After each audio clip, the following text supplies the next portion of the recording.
பலஸ்தீனத்திலே நடைபெறுகின்ற கொலை, வெறி, அநியாயம், இரக்கமில்லாத அந்த அடாவடித்தனத்துக்கு எதிராக பலஸ்தீனத்தை ஒரு சுதந்திர நாடாக பிரகடனப்படுத்த வேண்டும்.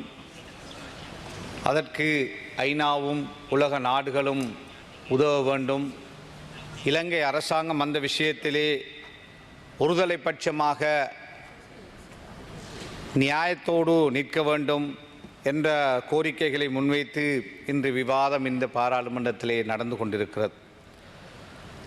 அக்டோபர் 2023 பல்லாயிரக்கணக்கான உயிர்களை இஸ்ரேல் அரசு, நெதன்யாகு தலைமையிலான அந்த அரசாங்கம் கொன்று குவித்து கொண்டிருக்கிறது. இரக்கமற்ற அரக்கராக நெதன்யாகு செயல்பட்டு கொண்டிருக்கிறார். அவருக்கு பக்கபலமாக இருந்த அமெரிக்கா ஆயுதங்களையும் அதேபோல் அவர்களுக்கு தேவையான நிதியையும் வழங்கியது மட்டுமல்லாமல் அவர்களுடைய பாதுகாப்புக்காக மட்டுமல்லாமல் பலஸ்தீனத்தை அழித்தொழிப்பதற்காக முழு காசாவும் அழிந்து சின்னாபின்னமாகி அத்தனை கட்டிடங்களும் இடிந்து அந்த கட்டிடங்களுக்குள் பல உயிர்கள் கிடந்து துடிக்க துடிக்க மரணித்த பல உயிர்களை நாங்கள் கண்டோம். அவ்வாறான அநியாயங்களையும் செய்து வைத்தியசாலைகளை உடைத்து வைத்தியசாலைக்குள்ளே இருந்த நோயாளிகளை கொலை செய்து வைத்தியர்களை, நர்சஸ் போன்றவர்களை கொலை செய்து அதேபோல் பாடசாலை கட்டடங்கள், பல்கலைக்கழகங்கள் எல்லாவற்றையும் அழித்து ஒழித்து அந்த அநியாயங்களை செய்து இவர்கள் ரஃபா பகுதிகளுக்கு செல்வது வரை துரத்தி பல உயிர்களை காவு கொள்வதற்கு பக்கபலமாக இருந்த அமெரிக்காவும் மேற்கத்திய நாடுகள் கூட இப்பொழுது யுத்தத்தை நிறுத்துங்கள் என்று, ரஃபாவிலே தாக்குதலை நிறுத்துங்கள் என்று இஸ்ரேலுக்கு சொல்லுவதை இஸ்ரேல் கேட்காமல் அதற்கு மறுதளித்து இரக்கமில்லாமல் மீண்டும் அவர்களை துரத்தி துரத்தி கொலை செய்கின்ற அநியாயம் அங்கு நடந்து கொண்டிருக்கிறது.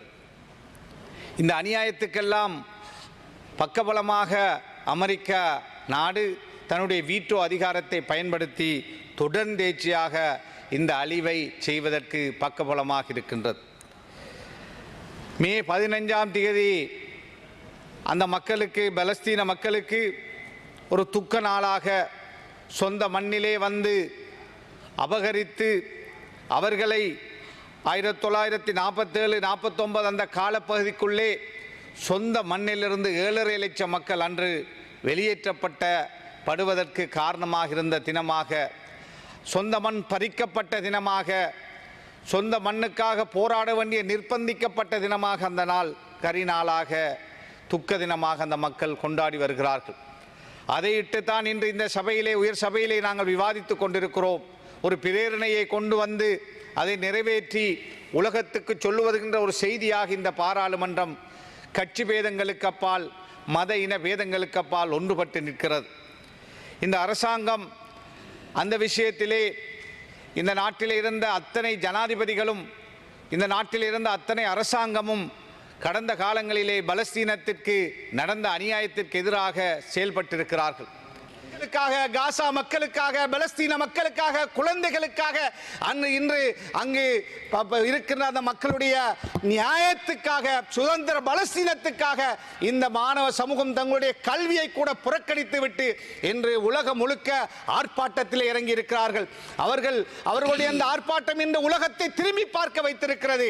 அதே போல இந்த ஆர்ப்பாட்டம் தொடரக்கூடியதாக இருக்கிறது.